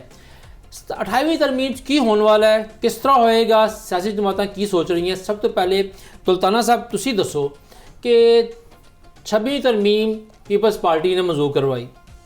ਬਿਲਾਵਲ ਭੁੱਟੋ ਸਾਹਿਬ ਜਿਹੜੇ ਨੇ ਉਹਨਾਂ ਨੇ ਬੜੀ ਮਿਹਨਤ ਕੀਤੀ, ਆਨੀਆਂ ਜਾਨੀਆਂ ਸਭ ਦੇਖਦੇ ਰਹੇ। 27ਵੀਂ ਤਰਮੀਮ ਤੁਹਾਡੀ ਹੁਕੂਮਤ ਨੇ ਇਹ ਕਿਹਾ ਕਿ ਅਸੀਂ ਲੈ ਕੇ ਆ ਰਹੇ ਹਾਂ, ਕੋਈ ਅਦਾਰਾ ਜਾਂ ਕੋਈ ਸਟੈਬਲਿਸ਼ਮੈਂਟ ਲੈ ਕੇ ਨਹੀਂ ਆ ਰਹੀ, ਯਾਨੀ ਕਿ 27ਵੀਂ ਤਰਮੀਮ ਤੁਸੀਂ ਲੈ ਕੇ ਆਏ। ਹੁਣ ਇਹ ਦੱਸੋ 28ਵੀਂ ਤਰਮੀਮ ਤੁਸੀਂ ਲੈ ਕੇ ਆ ਰਹੇ ਹੋ, ਤੁਹਾਡੇ ਜ਼ਰੀਏ ਲਿਆਈ ਜਾ ਰਹੀ ਹੈ? ਜੀ ਡੈਫੀਨੇਟਲੀ ਇੱਕ ਨੈਸ਼ਨਲ ਅਸੈਂਬਲੀ, ਪੰਜਾਬ ਅਸੈਂਬਲੀ ਇਸੇ ਵਾਸਤੇ ਕਾਨੂੰਨ ਸਾਜ਼ੀ ਵਾਸਤੇ ਬਣਾਈ ਜਾਂਦੀ ਹੈ, ਤੇ ਕਾਨੂੰਨ ਦੇ ਵਿੱਚ ਬਿਹਤਰੀ ਵਾਸਤੇ ਹੀ ਪੂਰਾ ਅਸੈਂਬਲੀ ਦਾ ਸਾਰਾ ਪਲੇਟਫਾਰਮ ਹੁੰਦਾ ਜਿਹਦੇ तमाम ਪੂਰੇ ਪਾਕਿਸਤਾਨ ਦੇ ਨੁਮਾਇੰਦੇ ਵੋਟ ਪਾਉਂਦੇ ਨੇ ਤੇ ਤਰਮੀਮ ਆਉਂਦੀ। ਤੇ ਇसी ਵਾਸਤੇ ਮੇਰੇ ਖਿਆਲ ਤੋਂ ਅਸੈਂਬਲੀ ਦਾ ਪਰਪਸ ਵੀ ਇਹੀ ਹੈ। ਤੇ ਸਾਨੂੰ ਬਿਲਕੁਲ ਅਗਰ ਕੋਈ 28ਵੀਂ ਤਰਮੀਮ ਆ ਰਹੀ ਹੈ ਵਿਚ ਜੋ ਮੁਲਕ ਵਾਸਤੇ ਬਿਹਤਰੀ ਵਾਸਤੇ, ਤਾਂ ਉਹ ਬਿਲਕੁਲ ਆਉਣੀ ਚਾਹੀਦੀ ਹੈ। ਸਾਨੂੰ ਬਿਹਤਰ ਤੋਂ ਬਿਹਤਰ ਕਵਾਨੀਨ ਬਣਾਉਣੇ ਚਾਹੀਦੇ ਨੇ ਜਿਸ ਵਿੱਚ ਤੁਹਾਡਾ ਮੁਲਕ ਵੀ ਤਰੱਕੀ ਕਰੇ, ਡਿਫੈਂਸ ਦੇ ਵਿੱਚ ਵੀ ਤੁਹਾਡੇ ਬਜਟਸ ਬਿਹਤਰ ਹੋਣ, ਕਿਉਂਕਿ ਤੁਹਾਡੇ ਜਿੰਨੇ ਮਮਾਲਿਕ ਇੰਡੀਆ ਹੈ ਉਹ ਹਰ ਵਕਤ ਥ੍ਰੈਟ ਕਰ ਰਿਹਾ ਹੁੰਦਾ ਵਾਰ ਦਾ। ਇਹੀ ਤੁਹਾਡਾ ਅਫਗਾਨਿਸਤਾਨ ਦੇ ਹਾਲਾਤ ਹਨ। ਤੇ ਡੈਫੀਨੇਟਲੀ ਸਿਚੁਏਸ਼ਨ ਜੋ ਕਰੰਟ ਸਿਚੁਏਸ਼ਨ ਮੁਲਕ ਦੀ ਬਣੀ ਹੋਈ ਹੈ ਤੇ ਜੋ ਹੋਸਟਾਈਲ ਐਟੀਟਿਊਡ ਸਾਰਾ ਹਮਸਾਇਆ ਮਮਾਲਿਕ ਦਾ ਹੈ, ਉਸ ਦੇ ਮੁਤਾबिक ਅਗਰ ਤਰਮੀਮ ਲਾਈ ਜਾਵਨ ਤੇ ਅਗਰ ਫੰਡਿੰਗ ਤੁਹਾਡੇ ਡਿਫੈਂਸ ਦੇ ਬਜਟ, ਕਿਉਂਕਿ ਮੈਂ ਤਾਂ ਖੁਦ NDU 16 ਕੀਤਾ ਹੈ, ਤੇ ਜਦੋਂ ਅਸੀਂ ਉਹਦੇ ਨੇਵੀ ਵਾਲੇ ਪਾਸੇ ਗਏ ਤਾਂ ਉਹਨਾਂ ਸਾਨੂੰ ਜੋ ਪੋਜੀਸ਼ਨ ਦੱਸੀ ਉਹ ਕੋਈ ਨਹੀਂ ਹੌਸਲਾ ਅਫਜ਼ਾ ਨਹੀਂ ਸੀ। ਸਾਨੂੰ ਬਿਲਕੁਲ ਆਪਣੇ ਨਏ ਕਾਨੂੰਨ ਲਾਣੇ ਚਾਹੀਦੇ ਨੇ, ਆਪਣੇ ਅਦਾਰਿਆਂ ਨੂੰ ਮਜ਼ਬੂਤ ਕਰਨਾ ਚਾਹੀਦਾ ਹੈ, ਤੇ ਅਸੈਂਬਲੀ ਦਾ ਪਰਪਸ ਵੀ ਇਹੀ ਹੈ। ਤੇ ਜੋ ਵੀ ਤਰਮੀਮ ਆਉਂਦੀਆਂ ਜਾਂ ਨਏ ਮਤਲਬ ਕਾਨੂੰਨ ਪਾਸ ਹੁੰਦੇ ਉਹ ਡੈਫੀਨੇਟਲੀ ਜੋ ਸਿਟਿੰਗ ਗਵਰਨਮੈਂਟ ਹੁੰਦੀ ਹੈ ਉਹਨਾਂ ਦੀ ਉਸ ਵਿੱਚ ਖੁਆਇਸ਼ ਵੀ ਹੁੰਦੀ ਹੈ ਤੇ ਮੁਲਕ ਦੀ ਬਿਹਤਰੀ ਵਾਸਤੇ। ਅੱਛਾ ਇਰਫਾਨ ਸਾਹਿਬ, ਇਸ ਟਾਈਮ ਵਫਾਕ ਦੇ ਵਿੱਚ ਹੀ ਨੂਨ ਦੀ ਹੁਕੂਮਤ ਹੈ ਜੀ ਔਰ ਪੰਜਾਬ ਵਿੱਚ ਨੂਨ ਦੀ ਹੁਕੂਮਤ ਹੈ। ਹੁਣ ਅਗਰ 28ਵੀਂ ਤਰਮੀਮ ਵਫਾਕ ਲੈ ਕੇ ਆ ਰਿਹਾ ਹੈ ਔਰ NFC ਵਾਰਡ ਲੈ ਕੇ ਆ ਰਿਹਾ ਹੈ ਕਿ ਜੀ ਵਫਾਕ ਨੂੰ ਪੈਸੇ ਚਾਹੀਦੇ ਨੇ, ਤੇ ਕਿਆ ਸੂਬਾ ਪੰਜਾਬ ਜਿਹੜਾ ਹੈ, ਪੰਜਾਬ ਹੁਕੂਮਤ ਜਿਹੜੀ ਹੈ ਉਹ ਇਸ ਗੱਲ ਨੂੰ ਮੰਨਦਾ ਹੈ ਕਿ ठीक है जी साढ़े हिस्से जो काट लो तुसी? देखिए इसमें सबसे इम्पोर्टेंट जो चीज़ आती है कि हम पाकिस्तानी पहले, बाद में पंजाबी, सिंधी, बलोची और सारे खैबर पख्तून के मतलब होते हैं। तो वो चीज़ ये आती है कि हमने सबसे पहले अपने मुल्क का सोचना है। हमने सबसे पहले सोचना है कि हमने 18वीं तरमीम में बड़ा मज़ा किया। मुझे याद है 13 से 18 में मेरा जो बजट था वो तकरीबन 350-400 करोड़ रुपया मुझे दिया गया और उस नाल बहुत ज़्यादा इलाके दे विच तरक्की हुई। सो 18वीं तरमीम दे मज़े तो असी बड़े लेते हैं, मगर हुण साडा जो सब तो अहम चीज़ है कि असी मुल्क नूं डिफेंस वाइज मजबूत करना है। तो अगर किसी होर इदारे नूं ज़्यादा ज़रूरत है या फैडरल गवर्नमेंट नूं हुण मजबूत करने की लोड़ है, तो इस मेरा नहीं ख्याल है कि किसी भी सूबे नूं कोई इतराज़ होना चाहिए, क्योंकि सब तो पहली प्रेफरेंस होनी चाहिए पाकिस्तान, स्ट्रॉन्ग पाकिस्तान, मजबूत पाकिस्तान। खालिद साहब ਦੁਲਤਾਨਾ ਸਾਹਿਬ ਦੇ ਕਹਿੰਦੇ ਨੇ ਜੀ ਜੇ ਵਫਾਕ ਨੇ 28ਵੀਂ ਤਰਮੀਮ 'ਚ NFC ਵਾਰਡ ਦੀ ਗੱਲ ਪਾਈ ਤੇ ਪੰਜਾਬ ਹਕੂਮਤ ਜਿਹੜੀ ਹੈ ਉਹ ਪਾਕਿਸਤਾਨ ਦੀ ਖਾਤਰ ਆਪਣਾ ਹਿੱਸਾ ਜਿਹੜਾ ਘਟਾ ਦੇਗੀ। ਲੇਕਿਨ ਪੀਪਲਸ ਪਾਰਟੀ ਜਿਹੜੀ ਹੈ ਉਹ ਇਸ ਗੱਲ ਤੇ ਨਹੀਂ ਮਾਰੀ NFC ਵਾਰਡ ਤੋਂ। ਬਹੁਤ ਬੜਾ ਉਹਨਾਂ ਸਖਤ ਕਿਸਮ ਦਾ ਉਹਨਾਂ ਦਾ ਮੌਕਫ ਹੈ। ਤੁਸੀਂ ਪੀਪਲਸ ਪਾਰਟੀ ਦੇ ਅੰਦਰੂਨੀ ਜ਼ਰਾਇਆਂ ਤੁਹਾਡੀ ਗੱਲ ਹੁੰਦੀ ਰਹਿੰਦੀ ਹੈ, ਕਿਆ ਕੋਈ ਐਸਾ ਰਸਤਾ ਹੈ ਕਿ 28ਵੀਂ ਦੇ ਵਿੱਚ ਜਿਹੜੀ ਹੈ ਪੀਪਲਸ ਪਾਰਟੀ NFC ਵਾਰਡ ਤੇ ਰਾਜ਼ੀ ਹੋ ਜਾਏ? ਰਿਜ਼ਵਾਨ ਸਾਹਿਬ, ਮੈਨੂੰ ਨਹੀਂ ਲੱਗਦਾ ਕਿ 28ਵੀਂ ਤਰਮੀਮ ਜਿਹੜੀ ਹੈ ਕੋਈ ਫੌਰੀ ਆ ਰਹੀ ਹੈ। ਤੁਹਾਨੂੰ ਯਾਦ ਹੋਏਗਾ ਕਿ ਜਦੋਂ 26ਵੀਂ ਤਰਮੀਮ ਆਈ ਸੀ ਤੇ 26ਵੀਂ ਤਰਮੀਮ ਪਾਸ ਹੋਈ ਤੇ ਅਗਲੇ ਦਿਨ ਹੀ 27ਵੀਂ ਤਰਮੀਮ ਦੀਆਂ ਗੱਲਾਂ ਸ਼ੁਰੂ ਹੋ ਗਈਆਂ। ਔਰ ਹੁਣ ਤੁਸੀਂ ਦੇਖੋ ਕਿ 1 ਸਾਲ ਹੋ ਗਿਆ ਜੇ ਇਸ ਗੱਲ ਨੂੰ, ਤੇ 1 ਸਾਲ ਬਾਅਦ ਜਾ ਕੇ ਤੋਂ 27ਵੀਂ ਤਰਮੀਮ ਜਿਹੜੀ ਹੈ ਮਨਜ਼ੂਰ ਹੋਈ ਹੈ। ਔਰ 27ਵੀਂ ਤਰਮੀਮ ਜਿਹੜੀ ਹੈ ਔਰ 28ਵੀਂ ਤਰਮੀਮ ਜਿਹੜੀ ਲਿਆਉਣਾ ਚਾਹੁੰਦੇ ਨੇ, ਉਹ ਲਿਆਉਣ ਵਾਲਿਆਂ ਨੂੰ ਇਸ ਗੱਲ ਦਾ ਪਤਾ ਹੈ ਕਿ ਇਸ ਤਰਮੀਮ ਦੇ ਫੈਸਲਾ ਕਰਨ ਰੋਲ ਜਿਹੜਾ ਉਹ ਪੀਪਲ ਪਾਰਟੀ ਦਾ ਹੈ। ਤੇ ਪੀਪਲ ਪਾਰਟੀ ਵਾਸਤੇ ਜਿਸ ਤਰ੍ਹਾਂ ਨਹਿਰਾਂ ਦਾ ਨਿਜ਼ਾਮ ਜਿਹੜਾ ਸੀ, ਨਹਿਰਾਂ ਦਾ ਮਾਮਲਾ ਜਿਹੜਾ ਸੀ, ਉਹ ਉਹਨਾਂ ਵਾਸਤੇ ਅਹਿਸਾਸ ਸੀ, ਉਸੇ ਤਰ੍ਹਾਂ ਹੀ NFC ਅਵਾਰਡ ਜਿਹੜਾ ਉਹ ਵੀ ਉਹਨਾਂ ਵਾਸਤੇ ਅਹਿਸਾਸ ਹੈ। ਲੇਕਿਨ ਇੱਕ ਗੱਲ ਹੈ ਕਿ ਨਹਿਰਾਂ ਦਾ ਮਾਮਲੇ ਦੀ ਬਰਾਬਰ ਉਸ ਤਰ੍ਹਾਂ NFC ਦਾ ਉਹਨਾਂ ਅਹਿਸਾਸ ਨਹੀਂ, ਇਹਦੇ ਉੱਤੇ ਅੱਗੇ ਚੱਲ ਕੇ ਕੋਈ ਰਾਹ ਨਿਕਲ ਸਕਦੀ ਹੈ।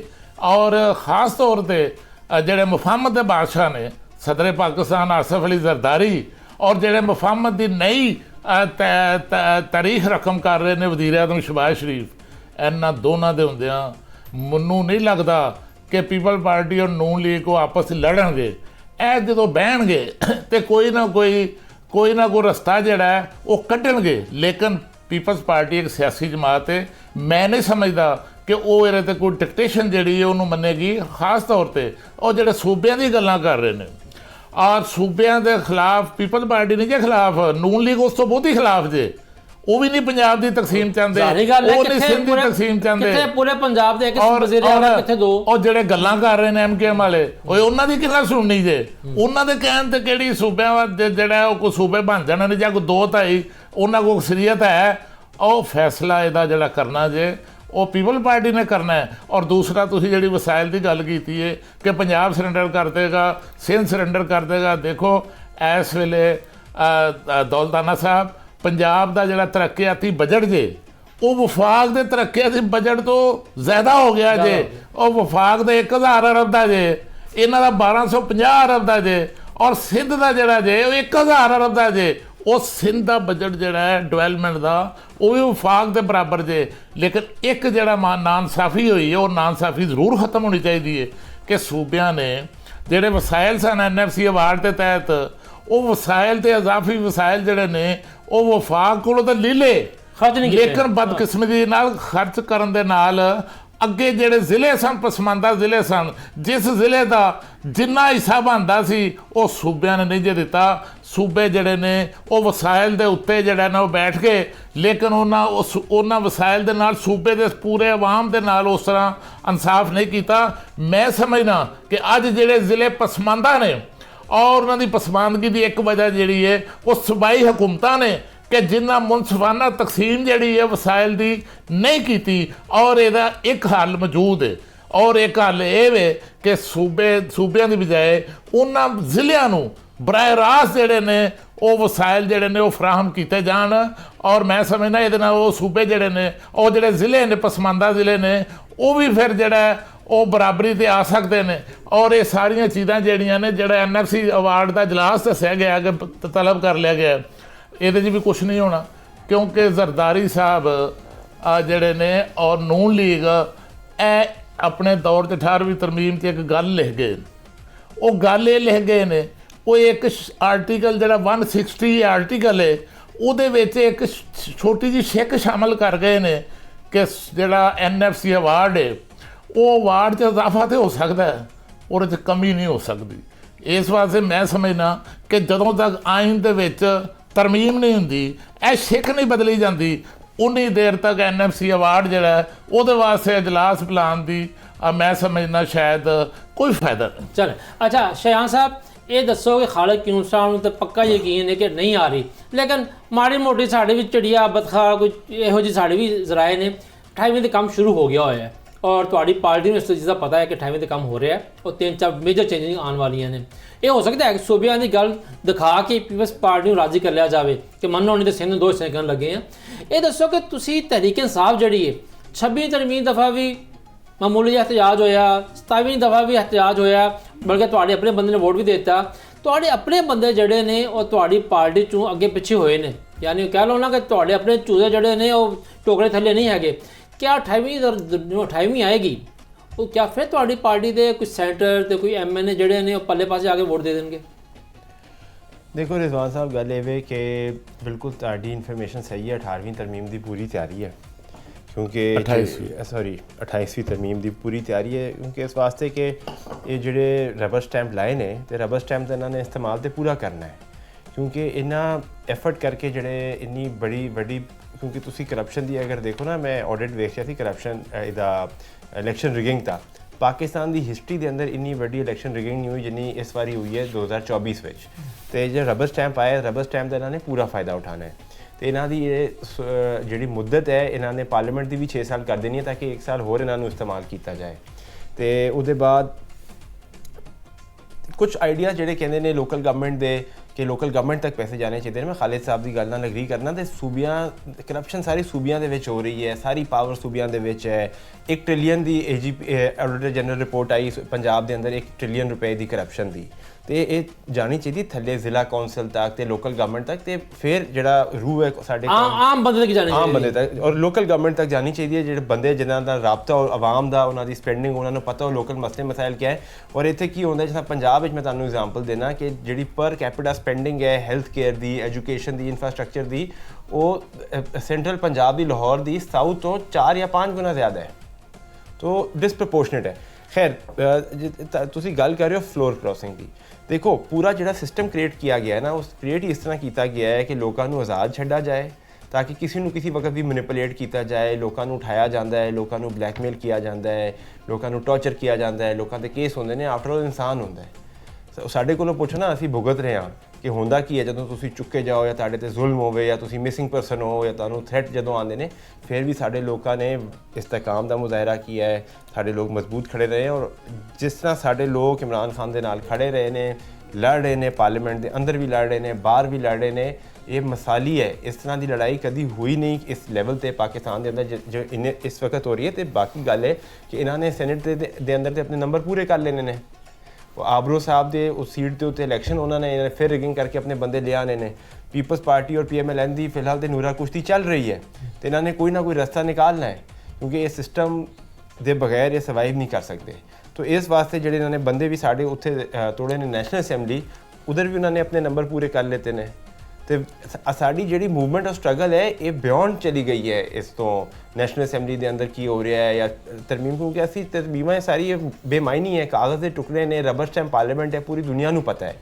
ਤੇ ਕੀਤੀ ਜਾਣ ਕਿੰਨੀ ਦੇਰ ਕਰ ਲੈਣਗੇ, ਕਿੰਨੀ ਦੇਰ ਚਲਾ ਸਕਦੇ ਨੇ ਇਹ ਸਿਸਟਮ। ਸਹੀ ਕਹਿ ਰਹੇ ਹੋ ਤੁਸੀਂ ਕਿ ਅਸੀਂ ਤਰੀਕੇ ਇਨਸਾਫ ਦਾ ਬਿਯੋਂਡ ਹੈ। ਤਰੀਕੇ ਇਨਸਾਫ ਦਾ ਹਮੇਸ਼ਾ ਤੋਂ ਇਹ ਮੁਕਾਲਮਾ ਰਿਹਾ ਕਿ ਜੀ ਰਬਰ ਸਟੈਂਪ ਹੈ, ਲੇਕਿਨ ਤਰੀਕੇ ਇਨਸਾਫ ਦੀ ਜਦੋਂ ਆਪਣੀ ਹੁਕੂਮਤ ਆਈ ਸੀ ਉਸ ਵੇਲੇ ਨੂਨ ਲੀਗ ਪੀਪਲਸ ਪਾਰਟੀ ਵੀ ਕਹਿੰਦੀਆਂ ਸਨ ਕਿ ਉਹ ਆਏ ਨਹੀਂ, ਲਿਆਏ ਗਏ ਨੇ। ਇੱਥੇ ਲਾਂਗੇ ਐਵੀਡੈਂਸ ਨਹੀਂ ਸੀ ਸਰ, ਐਵੀਡੈਂਸ ਨਹੀਂ ਸੀ। ਬਿਲਕੁਲ ਸਹੀ ਕਹਿ ਰਹੇ ਹੋ ਤੁਸੀਂ। ਇੱਥੇ ਲਾਂਗੇ ਛੋਟੀ ਬ੍ਰੇਕ, ਤੇ ਬ੍ਰੇਕ ਤੋਂ ਬਾਅਦ ਜਦੋਂ ਵਾਪਸ ਆਵਾਂਗੇ ਤੇ ਫਿਰ ਗੱਲ ਕਰਾਂਗੇ ਕਿ ਇਤਵਾਰ ਵਾਲੇ ਦਿਨ ਯਾਨੀ ਕਿ 2 ਦਿਨਾਂ ਬਾਅਦ ਜਿਹੜਾ ਹੈ ਪੰਜਾਬ ਦੇ 5 ਜਿਹੜੇ ਕੌਮੀ ਤੇ 7 ਜਿਹੜੇ ਸੂਬਾਈ ਹਲਕੇ ਨੇ ਉੱਥੇ ਜ਼ਿਮਨੀ ਇਲੈਕਸ਼ਨ ਹੋ ਰਿਹਾ। ਕੁਝ ਹਲਕੇ ਜਿਹੜੇ ਨੇ ਬੜੇ ਮਜ਼ੇਦਾਰ ਇਲੈਕਸ਼ਨ ਹੋ ਰਿਹਾ, ਕਾਂਟੇ ਦਾ ਦੰਗਲ ਹੋਏਗਾ ਉੱਥੇ ਨਾ, ਜ਼ੋਰ ਦਾ ਮੁਕਾਬਲਾ ਟਾਕਰਾ ਹੈ। ਤੇ ਸਾਡੇ ਨਾਲ ਜੁੜੇ ਰਹੋ ਤੇ ਬ੍ਰੇਕ ਤੋਂ ਬਾਅਦ ਆ ਕੇ ਜ਼ਿਮਨੀ ਇਲੈਕਸ਼ਨ ਦੀ ਗੱਲ ਕਰਾਂਗੇ।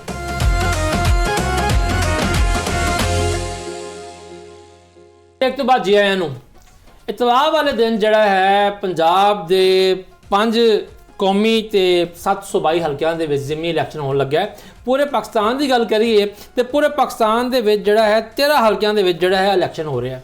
ਜ਼ਿਮਨੀ ਇਲੈਕਸ਼ਨ ਦੇ ਬਾਰੇ ਕਿਹਾ ਜਾਂਦਾ ਹੈ ਕਿ ਜ਼ਿਮਨੀ ਇਲੈਕਸ਼ਨ ਹਮੇਸ਼ਾ ਹੁਕਮਰਾਨ ਜਮਾਤ ਹੀ ਜਿੱਤਦੀ ਹੈ, ਕਿਉਂਕਿ ਜ਼ਾਹਿਰੀ ਗੱਲ ਹੈ ਵਸਾਇਲ ਵੀ ਹੈ ਨੇ, ਬੰਦੇ ਵੀ ਆਪ ਲਾਣੇ ਨੇ। ਸਾਡੇ ਜਿਹੋ ਜਿਹੇ ਇਲੈਕਸ਼ਨ ਹੁੰਦੇ ਨੇ ਅੱਜ ਦੇ ਨਹੀਂ, ਪਿਛਲੇ ਜਿੰਨੇ ਵੀ ਇਲੈਕਸ਼ਨ ਵੇਖ ਲਓ ਉਹ ਸਾਰੇ ਅੱਜ ਦੇ ਨੇ।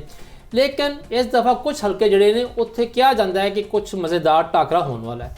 ਜ਼ਿਮਨੀ ਇਲੈਕਸ਼ਨ 'ਚ ਕੀ ਸੂਰਤ ਹਾਲ ਹੈ, ਨੂਨ ਲੀਗ ਕਿੰਨੀ ਪੂਰੀ ਉਮੀਦ ਹੈ, PTI ਕੀ ਸੋਚ ਰਹੀ ਹੈ, PTI ਨੇ ਕਿੱਥੇ ਆਪਣਾ ਉਮੀਦਵਾਰ ਦਿੱਤਾ ਹੈ, ਕਿੱਥੇ ਨਹੀਂ ਦਿੱਤਾ, ਔਰ ਖਾਸ ਹੋਏ ਪੀਪਲਸ ਪਾਰਟੀ ਜਿਹੜੀ ਹੈ ਪੰਜਾਬ ਦੇ ਜ਼ਿਮਨੀ ਇਲੈਕਸ਼ਨ ਕੇ ਦਿਖਾਈ ਦੇ ਰਹੀ ਕਿ ਨਹੀਂ ਦੇ ਰਹੀ, ਇਹ ਗੱਲ ਕਰਾਂਗੇ। ਤੇ ਸਭ ਤੋਂ ਪਹਿਲੇ ਇਰਫਾਨ ਸਾਹਿਬ ਇਹ ਦੱਸੋ ਇਤਵਾਰ ਨੂੰ ਜਿਹੜਾ ਹੈ ਜ਼ਿਮਨੀ ਇਲੈਕਸ਼ਨ ਨੇ, ਤੁਹਾਡੀ ਹਕੂਮਤ ਦਾ ਰਿਕਾਰਡ ਹੈ ਕਿ ਤੁਸੀਂ ਜ਼ਿਮਨੀ ਇਲੈਕਸ਼ਨ ਜਿੱਤ ਜਾਂਦੇ ਹੁੰਦੇ ਹੋ, ਜੇ ਹੋਏ ਜਿੱਤੋ, ਤੇ ਐਤਕੀ ਕੀ ਇਰਾਦੇ ਨੇ ਤੁਹਾਡੀ ਹਕੂਮਤ ਦੇ? नहीं जी, ये थे अवामी मैंडेट पता चलेगा तो चीफ मिनिस्टर की परफॉर्मेंस नज़र आएगी। डेफिनेटली इलैक्शन तो इलैक्शन होंगे तो वेखने इंशाअल्लाह ताला सानू तो पूरी उम्मीद है कि पाकिस्तान मुस्लिम लीग नून अपनी कारकर्दगी के सिर ते इंशाअल्लाह ताला भरपूर सीटां लवेगी। तो असी तो ये दुआ करने कि पाकिस्तान मुस्लिम लीग नून के तमाम कैंडिडेट्स सीटां कड्ढन ताकि नैशनल असैंबली ते पंजाब असैंबली होर प्राइम मिनिस्टर तो chief minister they number of MPs MNAs ਵਧਣ ਤੇ ਪਾਕਿਸਤਾਨ ਭਰਪੂਰ ਤਰੀਕੇ ਨਾਲ ਇੱਕ ਅੱਛੇ ਤਰੀਕੇ ਨਾਲ ਉੱਠੇ। ਅੱਛਾ ਇਰਫਾਨ ਸਾਹਿਬ, ਇਹ ਦੱਸੋ ਕਿ ਇਸ ਦਫਾ ਜਾਂ ਤੇ ਤੁਹਾਡੇ ਉਮੀਦਵਾਰਾਂ ਨੂੰ ਇਹ ਯਕੀਨ ਹੈ ਕਿ ਅਸੀਂ ਜਾਈਏ ਨਾ ਜਾਈਏ ਵੋਟਰ ਦੇ ਕੋਲ ਸਾਨੂੰ ਜਿੱਤ ਲੱਭ ਹੀ ਜਾਣੀ ਹੈ, ਠੀਕ ਹੈ ਨਾ ਜੀ, ਉਹ ਨਜ਼ਰ ਨਹੀਂ ਆ ਰਹੀ ਕੰਪੇਨ। ਹਾਲੇ ਜ਼ਿਮਨੀ ਇਲੈਕਸ਼ਨ ਦੀ ਕੰਪੇਨ ਹੌਲੀ ਹੁੰਦੀ ਹੈ, ਲੇਕਿਨ ਫਿਰ ਵੀ ਬੰਦਾ ਕਾਰਵਾਈ ਪਾਉਣ ਵਾਸਤੇ ਹਲਕਿਆਂ ਜਾਂਦਾ ਹੈ। ਬਹੁਤ ਸਾਰੇ ਹਲਕਿਆਂ 'ਚ ਪਤਾ ਕੀਤਾ ਹੈ ਤੇ ਨਾ ਸਿਰਫ ਤੁਹਾਡੀ ਜਮਾਤ ਬਲਕਿ ਆਪੋਜੀਸ਼ਨ ਜਮਾਤ ਜਿਹੜੇ ਹੈ ਨੇ ਉਹਨਾਂ ਦੇ ਉਮੀਦਵਾਰ ਜਿਹੜੇ ਹੈ ਨੇ ਉਹ ਕੰਪੇਨ ਨਹੀਂ ਕਰੇ। ਕਿਆ ਇਹ ਸਾਡੇ ਇਲੈਕਸ਼ਨ ਦੇ ਨਿਜ਼ਾਮ ਦੇ ਉੱਤੇ ਇੱਕ ਤਰ੍ਹਾਂ ਦਾ ਅਦਮ ਇਤਮਾਦ ਨਹੀਂ ਹੈ? ਨਹੀਂ, ਮੇਰੇ ਖਿਆਲ ਤੋਂ ਤੁਸੀਂ ਫੈਸਲਾਬਾਦ ਜਾਓ ਤੇ ਭਰਪੂਰ ਕੰਪੇਨਾਂ ਹੋ ਰਹੀਆਂ। ਲਾਹੌਰ ਦਾ ਕੱਲ ਮੈਂ ਹਾਫਿਜ਼ ਨੁਮਾਨ ਦਾ ਵੇਖਾ, ਉਹ बेहतरीन ਕੰਪੇਨ ਹੋ ਰਹੀ ਹੈ। ਹਰੀਪੁਰ ਬੜੀ बेहतरीन ਕੰਪੇਨ ਹੈ। ਹਰ ਤਰਫ 'ਚ ਇਲੈਕਸ਼ਨ ਤੇ ਇਲੈਕਸ਼ਨ ਹੁੰਦੇ। ਮੈਂ ਵੀ ਹੁਣ 3 ਇਲੈਕਸ਼ਨ ਲੜੇ ਨੇ तो इलैक्शन ते बंदा सारे पार्टीज जितने भी कैंडिडेट्स होंगे सब बड़ा जोर नाल अपना कंपेन कर रहे होंगे। तो हर बंदा जो इलैक्शन लड़ रहे होंगे उसके जहन च आखिरी सैकेंड तक यही होंगे कि मैं जित रही हूँ। तो जितना डेफिनेटली सिर्फ एक बंदे ने होंगे। तो मेरे ख्याल तो भरपूर कंपेनां चल रही हैं। ज़ाहिरी गल है कि हर बंदे का अपना रीच तो होंगे कि किस दा कितने लोगों नाल ताल्लुक वास्ता है, उस इलाके कितना काम किया गया है। जिवें हाफिज़ नुमान साहब की गल की जाए तो पहले भी मैंबर ऑफ पंजाब असैंबली भी रहे और साढ़े पाकिस्तान मुस्लिम लीग नून के बड़े अहम रुकन हैं। तो तुसीं वेखना कि इंशाअल्लाह ताला पाकिस्तान मुस्लिम लीग नून बड़े भरपूर तरीके नाल इंशाअल्लाह ताला सीटां भी कड्ढेगी। चीफ मिनिस्टर मरीम नवाज शरीफ साहब की कारकर्दगी के सिर ते प्राइम मिनिस्टर शहबाज शरीफ साहब की कारकर्दगी ते माशाअल्लाह जिस तरह पाकिस्तान इंशाअल्लाह ताला अगे बेहतरी की तरफ जा रहे हैं, ये अवामी मैंडेट इंशाअल्लाह 2 दिन बाद नज़र आए। ਸਹੀ ਨਜ਼ਰ ਆਏ ਜਾਏਗਾ ਜੀ। ਉਹ ਪਹਿਲੇ ਹੀ ਅਸੀਂ ਉਹ ਕਹਿੰਦੇ ਹੁੰਦੇ ਉਹ ਕਿ ਇਲੈਕਸ਼ਨ ਹੋਏਗਾ ਪਹਿਲੇ ਬੰਦਾ ਪਤਾ ਹੋਵੇ ਕਿ ਇਹ ਹੋਣਾ ਹੈ, ਸਾਨੂੰ ਸਭ ਨੂੰ ਅੰਦਾਜ਼ਾ ਹੈ ਜੋ ਹੋਣਾ ਹੈ। ਅੱਛਾ ਇਹ ਦੱਸੋ ਖਾਲਿਦ ਕਿਊਮ ਸਾਹਿਬ ਕਿ ਤੁਸੀਂ ਇਸ ਪੂਰੇ ਇਲੈਕਸ਼ਨ ਜ਼ਿਮਨੀ ਇਲੈਕਸ਼ਨ ਨੂੰ ਕੋਈ ਵੇਖ ਰਹੇ ਹੋ ਕਿ ਸ਼ਾਇਦ ਕੋਈ ਸਰਪ੍ਰਾਈਜ਼ ਹੋ ਜਾਵੇ, ਕੋਈ ਅਪਸੈਟ ਹੋ ਜਾਏ, ਜਾਂ ਉਹੀ ਜੋ ਤੁਸੀਂ ਸੋਚਿਆ ਉਹੀ ਹੋਣਾ ਹੈ? ਅੱਛਾ ਰਿਜ਼ਵਾਨ ਸਾਹਿਬ, ਦੇਖੋ ਕਿ ਜਿਹੜਾ ਜ਼ਿਮਨੀ ਇਲੈਕਸ਼ਨ ਹੁੰਦਾ ਹੈ, ਜ਼ਿਮਨੀ ਇੰਤਖਾਬਾਤ ਹੁੰਦੇ ਨੇ, ਉਹਨਾਂ 'ਚ ਹਮੇਸ਼ਾ ਇੱਕ ਜਿਹੜਾ ਐਜ ਹੁੰਦਾ ਹੈ, ਉਹ ਜਿਹੜੀ ਪਾਰਟੀ ਹਕੂਮਤ 'ਚ ਹੁੰਦੀ ਹੈ ਉਹਨਾਂ ਨੂੰ ਇੱਕ ਐਜ ਹਾਸਲ ਹੁੰਦਾ ਹੈ ਔਰ ਅਮੂਮਨ ਜਿਹੜਾ ਉਹਨਾਂ ਦੇ ਕੈਂਡੀਡੇਟ ਜਿਹੜੇ ਨੇ ਉਹ ਜਿੱਤ ਵੀ ਜਾਂਦੇ ਨੇ। ਕਿਉਂਕਿ ਲੇਕਿਨ ਅਸੀਂ ਵੇਖਿਆ ਕਿ ਜਦੋਂ ਹਮਜ਼ਾ ਸ਼ਹਬਾਜ਼ ਸ਼ਰੀਫ ਸਾਹਿਬ ਵਜ਼ੀਰ ਆਲਾ ਪੰਜਾਬ ਸਨ ਤੇ ਉਹਦੇ ਵਿੱਚ ਜਿਹੜੀ ਉਹ ਸੂਰਤ ਹਾਲ ਜਿਹੜੀ ਹੈ ਮੁਖਤਲਿਫ ਹੋ ਗਈ ਔਰ ਉਸ ਵੇਲੇ ਜਿਹੜਾ PTI ਦੇ ਉਮੀਦਵਾਰ ਸਨ ਉਹ ਜ਼ਿਆਦਾ ਜਿੱਤ ਗਏ ਔਰ ਜਿਹਦੇ ਨਾਲ ਫਿਰ ਉਹਨਾਂ ਦੀ ਹਕੂਮਤ ਜਿਹੜੀ ਹੈ ਉਹਦੇ 'ਤੇ ਵੀ ਜਿਹੜਾ ਨਾ ਇੱਕ ਬੜਾ ਅਸਰ ਪਿਆ। ਹੁਣ ਵੀ ਦੇਖੋ ਕਿ ਇਹਦੇ ਕੋਈ ਸ਼ੱਕ ਨਹੀਂ ਕਿ ਇਲੈਕਸ਼ਨ ਜਿਹੜਾ ਪੰਜਾਬ ਦੇ ਵਿੱਚ ਹੋ ਰਿਹਾ ਕਿਉਂਕਿ PTI ਜਿਹੜੀ ਸਭ ਤੋਂ ਵੱਡੀ ਜਮਾਤ ਹੈ ਨਾਲ ਉਹਦੇ ਇਲੈਕਸ਼ਨ ਲੜ ਨਹੀਂ ਰਹੀ, ਉਹ ਬਾਈਕਾਟ ਕੀਤਾ ਉਹਨਾਂ। ਉਹ ਸਿਰਫ ਪੰਜਾਬ ਦੇ ਇੱਕ ਹਲਕੇ ਲਾਹੌਰ ਦੇ ਵਿੱਚ ਇਲੈਕਸ਼ਨ ਲੜ ਰਹੇ ਨੇ ਔਰ ਦੂਸਰਾ ਉਹ KP ਦੇ ਵਿੱਚ ਇਲੈਕਸ਼ਨ ਲੜ ਰਹੇ ਨੇ ਜਿੱਥੇ ਉਹਨਾਂ ਦੀ ਹਕੂਮਤ ਹੈ। ਲਿਹਾਜ਼ਾ ਜਿਹੜਾ ਹਰੀਪੁਰ ਵਾਲਾ ਇਲੈਕਸ਼ਨ ਹੈ ਉਹ ਵੀ ਬੜਾ ਜ਼ੋਰਦਾਰ ਤੇ ਕਾਂਟੇਦਾਰ ਉੱਥੇ ਜਿਹੜਾ ਮੁਕਾਬਲਾ ਹੈ। ਲੇਕਿਨ ਇੱਥੇ ਮੈਂ ਜਿਹੜਾ ਲਾਹੌਰ 'ਚ ਦੇਖ ਰਿਹਾ ਕਿ ਲਾਹੌਰ 'ਚ ਜਿਹੜਾ PTI ਦਾ ਇੱਥੋਂ ਦਾ ਵਰਕਰ ਹੈ ਜਾਂ ਇੱਥੋਂ ਦਾ ਲੀਡਰ ਹੈ ਜਾਂ ਇੱਥੋਂ ਦੀ ਕਿਆਦਤ ਹੈ ਉਹ ਇਸ ਇਲੈਕਸ਼ਨ 'ਚ ਜਿਹੜਾ ਜ਼ਿਮਨੀ ਇਲੈਕਸ਼ਨ ਲਾਹੌਰ ਵਾਲੇ 'ਚ ਮੈਨੂੰ ਬੜੀ ਗੈਰ ਫਾਲ ਨਜ਼ਰ ਆ ਰਹੀ। ਤਨਜ਼ੀਮ ਵਿਖਾਈ ਨਹੀਂ ਦਿੰਦੀ ਔਰ ਤਨਜ਼ੀਮ ਵੀ ਨਹੀਂ ਆ ਰਹੀ, ਕਾਰਕੁਨ ਵੀ ਨਹੀਂ ਕਰ ਰਹੇ ਔਰ ਹੱਤਾ ਕਿ ਉਹ ਜਿਹਦੀ ਸੀਟ ਸੀ ਉਹ ਸੀਟ ਖੁਦ ਛੱਡ ਕੇ ਹਮਾਦ ਅਜ਼ਹਰ ਸਾਹਿਬ ਜਿਹੜੇ ਨੇ ਦੌੜ ਗਏ ਔਰ ਉਹਨਾਂ ਇੱਕ ਜਿਹੜਾ ਸੀ ਉਹ ਆਪਣੇ ਇੱਕ ਕਰੀਬੀ ਜਾਣਨ ਵਾਲੇ ਜਿਹੜੇ ਨੇ ਉਹਨਾਂ ਨੂੰ ਇੱਥੇ ਉਮੀਦਵਾਰ ਜਿਹੜਾ ਉਹ ਨਾਮਜ਼ਦ ਕਰਤਾ ਕਿਉਂਕਿ ਉਹ ਆਪਣੇ ਸੂਰਤ ਹਾਲ ਤੋਂ ਸ਼ਾਇਦ ਮਾਯੂਸ ਹੋ ਚੁੱਕੇ ਸਨ। ਲੇਕਿਨ ਇੱਕ ਤੁਹਾਨੂੰ ਦੱਸ ਦਈਏ ਕਿ 2 ਹਲਕੇ ਐਸੇ ਨੇ ਜਿਨ੍ਹਾਂ ਦੇ ਵਿੱਚ ਸਾਊਥ ਪੰਜਾਬ ਦੇ ਵਿੱਚ ਵੀ ਇਲੈਕਸ਼ਨ ਹੋ ਰਿਹਾ। ਇੱਕ MNA ਦੀ ਸੀਟ, ਇੱਕ MP ਦੀ ਸੀਟ। ਜਿਹੜੀ MNA ਦੀ ਸੀਟ ਹੈ ਉਹ ਡੇਰਾ ਗਾਜ਼ੀ ਖਾਨ ਸੀਟ ਹੈ ਔਰ ਬੜਾ ਹੀ ਕਾਂਟੇਦਾਰ ਔਰ ਬੜਾ ਮੈਂ ਸਮਝਦਾ ਪੰਜਾਬ ਦਾ ਸਭ ਤੋਂ ਆਮ ਇਲੈਕਸ਼ਨ ਉੱਥੇ ਹੋ ਰਿਹਾ ਹਾਂ, ਜੀ ਦੋਸਤ ਖੋਸਾ ਕਿ ਸਾਹਿਬ ਉੱਥੇ ਤੇ ਲਗਾਰੀ ਜਿਹੜੇ ਸਾਹਿਬ ਦੋ ਰਵਾਇਤੀ ਸਰਦਾਰ ਖਾਨਦਾਨ ਨੇ, ਖੋਸਾ ਫੈਮਿਲੀ ਤੇ ਲਗਾਰੀ ਫੈਮਿਲੀ, ਉਹ ਆਮਣੇ ਸਾਹਮਣੇ ਨੇ। ਔਰ ਸਰਦਾਰ ਦੋਸਤ ਮਹਿਮੂਦ ਖੋਸਾ ਜਿਹੜੇ ਨੇ ਉਹ ਪੀਪਲ ਪਾਰਟੀ ਦੇ ਟਿਕਟ ਦੇ ਉੱਥੇ ਇਲੈਕਸ਼ਨ ਲੜ ਰਹੇ ਜੇ, ਤੇ ਉਹਨਾਂ ਦੇ ਮੁਕਾਬਲੇ ਤੇ ਸਰਦਾਰ ਅਵੈਸ ਲਗਾਰੀ ਜਿਹੜੇ ਵਫਾਕੀ ਵਜ਼ੀਰ ਨੇ, ਉਹਨਾਂ ਦੇ ਇੱਕ ਅਜ਼ੀਜ਼ ਜਿਹੜੇ ਨੇ ਉਹ ਐਮਪੀਏ ਨੇ ਇਸ ਵੇਲੇ, ਮਹਿਮੂਦ ਕਾਦਰ ਲਗਾਰੀ, ਉਹ ਜਿਹੜੇ ਨਾ ਉਹ ਐਮਐਨਏ ਦਾ ਇਲੈਕਸ਼ਨ ਉੱਥੇ ਲੜ ਰਹੇ ਨੇ। ਔਰ ਪੀਪਲ ਪਾਰਟੀ ਤੇ ਨੂਨ ਲੀਗ ਦੋਨੋਂ ਧਾਦੀ ਜਮਾਤਾਂ, ਔਰ ਦੋਨਾਂ ਦੇ ਉਮੀਦਵਾਰ ਆਮਣੇ ਸਾਹਮਣੇ ਨੇ, ਔਰ ਦੋਨਾਂ ਦੇ ਦਰਮਿਆਨ ਹੀ ਸਿਰਫ 1-1 ਮੁਕਾਬਲਾ ਹੈ। ਔਰ ਇੱਕ ਹੋਰ 1-1 ਕੰਮ ਹੋਇਆ ਜੇ ਕਿ ਦੋਨਾਂ ਪਾਰਟੀਆਂ ਦੀ ਜਿਹੜੀ ਲੀਡਰਸ਼ਿਪ ਹੈ ਉਹਨਾਂ ਸ਼ਾਇਦ ਫੈਸਲਾ ਕੀਤਾ ਹੈ ਕਿ ਇਸ ਜਿਹੜਾ ਮਾਰਕ ਹੈ ਇਹਦੇ ਵਿੱਚ ਅਸੀਂ ਕੋਈ ਮੁਦਾਖਲਤ ਨਹੀਂ ਕਰਨੀ।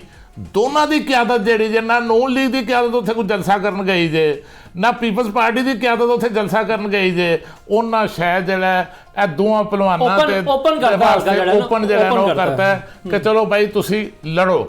ਔਰ ਇੱਕ ਹੋਰ ਇਲੈਕਸ਼ਨ ਉੱਥੇ ਹੋ ਰਿਹਾ ਜੇ ਐਮਪੀਏ ਦਾ, ਉਹ ਮੁਜ਼ੱਫਰਗੜ੍ਹ 'ਚ ਹੋ ਰਿਹਾ। ਉਹ ਦਿਲਚਸਪੀ ਤੁਸੀਂ ਇਹ ਦੇਖੋ ਕਿ ਉੱਥੇ ਨੂਨ ਲੀਗ ਨੇ ਜਿਹੜੇ ਐਮਪੀਏ ਦਾ ਜਿਹੜਾ ਉਮੀਦਵਾਰ ਨਾਮਜ਼ਦ ਕੀਤਾ, ਉਸ ਉਮੀਦਵਾਰ ਨੂੰ ਥੋੜ੍ਹੇ ਦਿਨਾਂ ਬਾਅਦ 4-5 ਦਿਨ ਬਾਅਦ ਵਿਡਰਾ ਕਰ ਲਿਆ, ਉਹਦੇ ਕੋਲ ਟਿਕਟ ਵਾਪਸ ਲੈ ਲਿਆ।